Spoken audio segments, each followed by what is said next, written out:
दोस्तों नमस्कार। ना आरएसएस ना एबीवीपी, फिर भी सम्राट कैसे बन गए बिहार के सीएम? सवाल सबसे बड़ा यही है और बिहार के राजनीतिक गलियारों में इसकी चर्चा भी हो रही। बिहार में बीजेपी वैसे तो बहुत पहले ही बड़े भाई की भूमिका में आ चुकी थी, लेकिन औपचारिक रूप से इसका ऐलान 15 अप्रैल को हुआ जब सम्राट चौधरी को बिहार के मुख्यमंत्री के तौर पर चुन लिया गया। सम्राट चौधरी बिहार बीजेपी के उस पुराने सपने का अक्ष हैं, जो सपना पार्टी ने साल 2005 में सत्ता में साझीदार बनने के बाद देखा था। लेकिन सम्राट का बीजेपी की पहली पसंद बनना कई सवाल खड़े करता है। पहला तो ये कि कभी नीतीश कुमार को पद से हटाने के लिए मुरैठा बांधने वाले सम्राट चौधरी नीतीश की पसंद कैसे बन गए? दूसरा सवाल ये कि मध्य प्रदेश, ओडिशा, राजस्थान, छत्तीसगढ़ में हार्ड लाइनर को सीएम बनाने के तौर पर चुनने वाली बीजेपी को आरजेडी की पाठशाला में राजनीति का कहरा पढ़े सम्राट चौधरी ही पसंद क्यों आए?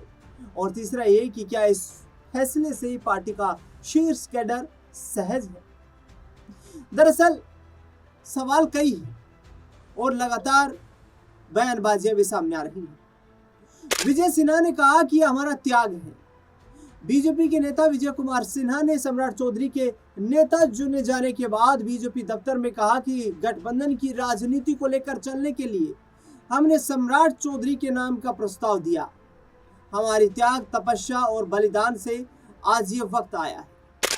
आरएसएस बैकग्राउंड के विजय कुमार सिन्हा के इस बयान में जो दर्द छिपा है, उसकी सबसे बड़ी वजह सम्राट का राजनीतिक करियर है। सम्राट चौधरी जो आरजेडी, जेडीयू और हिंदुस्तान आवाम मोर्चा से गुजरते हुए बीजेपी में आए। हालांकि सम्राट चौधरी, जिनके मुख्यमंत्री बनने पर बीजेपी कार्यालय में मौजूद एक पुराने कार्यकर्ता बुदबुदाते हुए कहते हैं, ये अच्छा नहीं हुआ, आरएसएस का आदमी सीएम बनना चाहिए। सम्राट आरजेडी से बीजेपी की चॉइस बनने तक का उसका सफर जो है उसके बारे में बताते हैं। 16 नवंबर 1968 को जन्मे सम्राट चौधरी को राजनीति विरासत में मिली। उनके पिता शकुनी चौधरी समता पार्टी के संस्थापकों में से एक थे। शकुनी चौधरी खुद भी सांसद और विधायक रहे। सम्राट चौधरी की मां पार्वती चौधरी भी विधायक रही। तमिलनाडु की कामराज यूनिवर्सिटी से पीएफसी प्री फाउंडेशन कोर्स करने वाले सम्राट चौधरी की पत्नी कुमारी ममता पेशे से वकील है और इस दंपति के 2 बच्चे भी हैं। बिहार विधान परिषद की वेबसाइट से मिली जानकारी के अनुसार उन्हें 1995 में एक राजनीतिक मामले में 89 दिनों के लिए जेल भी जाना पड़ा था। 1999 में राबड़ी देवी सरकार में वो कृषि मंत्री बने, लेकिन उनकी उम्र को लेकर विवाद खड़ा हुआ था। इंडिया टुडे की हिंदी पत्रिका के अनुसार दिसंबर 1999 अंक में इस विवाद पर रिपोर्ट छपी है, जिसमें लिखा है, सम्राट चौधरी को राज्यपाल ने उस दिन बर्खास्त किया जब मंत्री महोदय अपना जन्म दिवस मना रहे थे। राज्यपाल सूरजभान ने मजाक में कहा था कि मुझे दुख है कि मैं मंत्री को उनके जन्मदिन के वक्त पर बर्खास्त कर रहा हूं। सम्राट चौधरी ने राज्यपाल के फैसले को गलत बताते हुए दावा किया कि मुख्यमंत्री राबड़ी देवी ने उन्हें पद से हटने के लिए नहीं कहा। साल 2000 और 2010 में परबता सीट से सम्राट चौधरी विधायक चुने गए। साल 2013 में राष्ट्रीय स्तर पर नरेंद्र मोदी के उभार से नीतीश कुमार ने नाराज होकर बीजेपी से नाता तोड़ दिया। उस वक्त सम्राट चौधरी ने भी आरजेडी के 13 विधायकों को तोड़कर जेडीयू का साथ दिया। उसके बाद वो हिंदुस्तान आवाम मोर्चा में चले गए, जहां उनके पिता प्रदेश अध्यक्ष थे। साल 2017 के अंत में उन्होंने बीजेपी ज्वाइन कर ली। सौम्य नहीं, बीजेपी को चाहिए आक्रामक नेता। बिहार में बीजेपी में आने के बाद सम्राट चौधरी ने अशोक जयंती के बड़े स्तर पर आयोजन के बाद अपनी संगठनात्मक ताकत का प्रदर्शन किया, जिसके नतीजे में उन्होंने साल 2023 में उन्हें प्रदेश अध्यक्ष बनाया गया भारतीय जनता पार्टी। वरिष्ठ पत्रकार प्रवीण बागी के मुताबिक सम्राट के पोटेंशियल को बीजेपी नेतृत्व ने पहचाना है। यही वजह है कि बीजेपी के अंदर उनकी राजनीतिक करियर का ग्राफ बहुत तेजी से बढ़ा है। आरएसएस या एबीवीपी के बैकग्राउंड से इतर भी वो बीजेपी की पसंद बन गए। वो कहते हैं कि बीजेपी के पास राज्य में जो वर्तमान नेता है वो सौम्य है, लेकिन पार्टी में ये समझ मजबूत होती जा रही है कि उसे बिहार में आगे बढ़ने के लिए एक आक्रामक और लड़ाकू लीडर चाहिए। सम्राट उसमें फिट बैठते हैं। अब देखिए, सम्राट बीजेपी में 2017 में आते हैं और वहां 6 साल के अंतराल में ही वो प्रदेश अध्यक्ष तक पहुंच जाते हैं। फिर उप मुख्यमंत्री, वित्त विभाग, गृह विभाग जैसी महत्वपूर्ण जिम्मेदारियां उन्हें दी जाती हैं। बीजेपी के अंदर सम्राट को सीएम बनाने को लेकर कई नेता बहुत सहज नहीं है, लेकिन नीतीश कुमार का भी दबाव था कि सम्राट को ही सीएम बनाया जाए। वरिष्ठ पत्रकार फैजान अहमद कहते हैं, बीजेपी से किसको सीएम बनाया जाए इसको लेकर पार्टी बहुत कश्मकश में थी, इसलिए यह मामला लटका हुआ था। बिहार में बीजेपी के साथ मुश्किल ये है कि सुशील कुमार मोदी के बाद उनके पास कोई चेहरा नहीं था जो सबको स्वीकार्य हो। सम्राट बिहार में उप मुख्यमंत्री नंबर 1 थे, इसलिए उनको प्रोजेक्ट किया जाने लगा। दूसरे राज्यों में बीजेपी किसी के चेहरे को आगे बढ़ा देती है, लेकिन बिहार में स्थिति नहीं। जातीय फैक्टर ने भी अहम रोल निभाया। सम्राट चौधरी की जाति ने भी उनके मुख्यमंत्री बनने में अहम रोल अदा किया। सम्राट चौधरी कुशवाहा जाति से आते हैं, जिनकी आबादी पिछड़ों में यादवों के बाद सबसे ज्यादा है। जातिगत गणना के मुताबिक बिहार में कुशवाहा जाति की आबादी लगभग 4.2% है। वरिष्ठ पत्रकार अरविंद शर्मा कहते हैं, सम्राट बीजेपी के लिए जरूरी और मजबूरी दोनों बन गए थे। बीजेपी चाहती है कि लव कुश समीकरण के साथ अति पिछड़ा उनके साथ आए, यानी मोटे तौर पर जेडीयू का कोर वोटर उनके साथ है। ऐसे में किसी ऐसे नेता को आगे बढ़ाना जरूरी था जो इन वोटों को बीजेपी के पाले में लाने में मदद कर सके। क्योंकि सम्राट चौधरी को बीजेपी ने नेता प्रतिपक्ष, अध्यक्ष, डिप्टी सीएम आदि बनाकर बहुत कुछ इन्वेस्ट किया था, इसलिए सम्राट चौधरी बीजेपी के लिए जरूरी थे। दरअसल बीते कई सालों से बीजेपी राजद के कोर वोटर एमवाई में से वाई को अपने साथ लेने की लगातार कोशिशें कर रही है। वाई यानी कि यादव, जिनकी कुल आबादी लगभग 14% से ज्यादा है।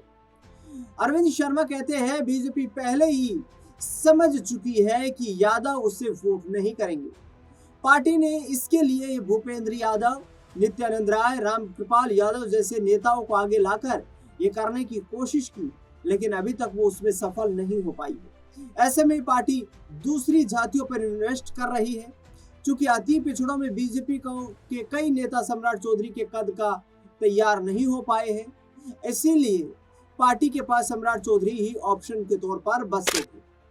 1990 से 2005 तक लालू राबड़ी शासन, जिनका सम्राट चौधरी कभी खुद भी हिस्सा रहे, उसने भी बीजेपी को यह फैसला लेने के लिए प्रेरित किया। फैजान अहमद कहते हैं कि लालू यादव सरकार में यादव डोमिनेटिंग थे, लेकिन नीतीश ने गैर यादव के साथ अति पिछड़ों को जोड़ा। बीजेपी इसी कास्ट कॉम्बिनेशन को अपने साथ लाना चाहती है, इसलिए सम्राट को सीएम बनाया गया। सम्राट और नीतीश कभी पास पास तो कभी दूर दूर।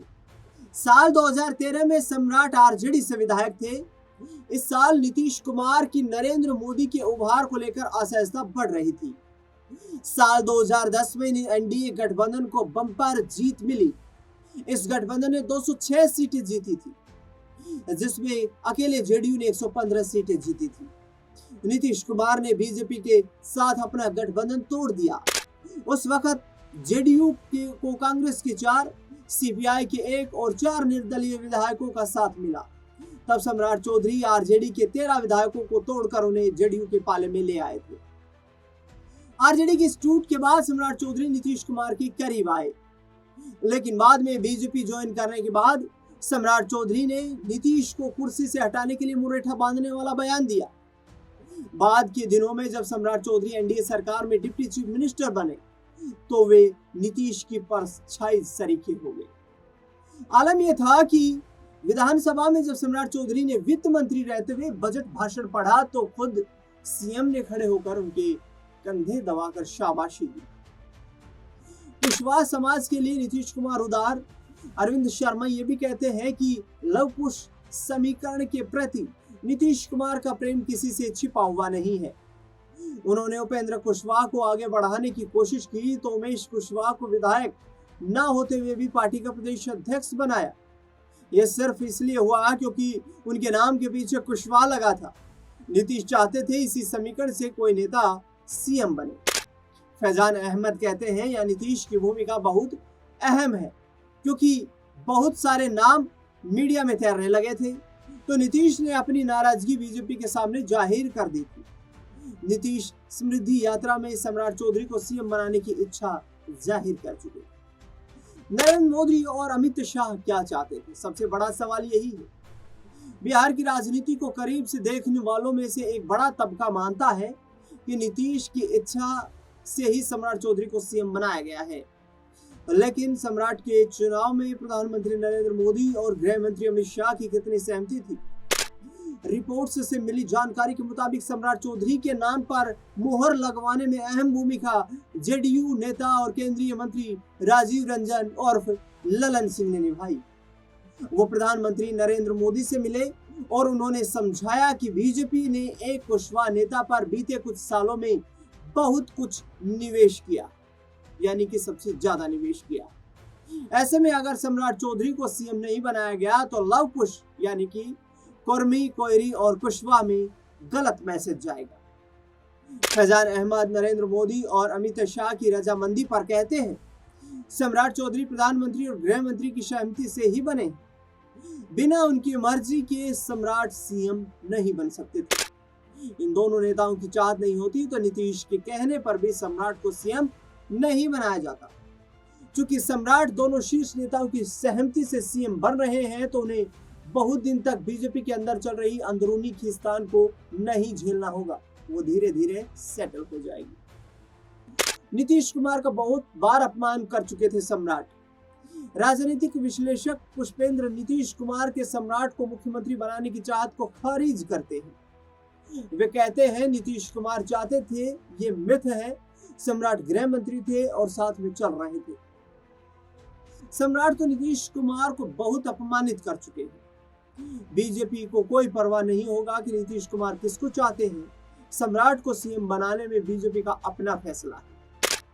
वो आगे कहते हैं अभी बीजेपी को फिलहाल असम की तरह बिहार में पॉलिटिक्स नहीं करनी है। वो सत्ता का स्मूथ हस्तांतरण चाहती थी क्योंकि अभी वो अपने बलबूते सरकार नहीं बना सकती। बीजेपी ने दिखा दिया कि बिना आरएसएस बैकग्राउंड वाले नेता हेमंत बिस्वा शर्मा को भी मुख्यमंत्री बनाया जा सकता है।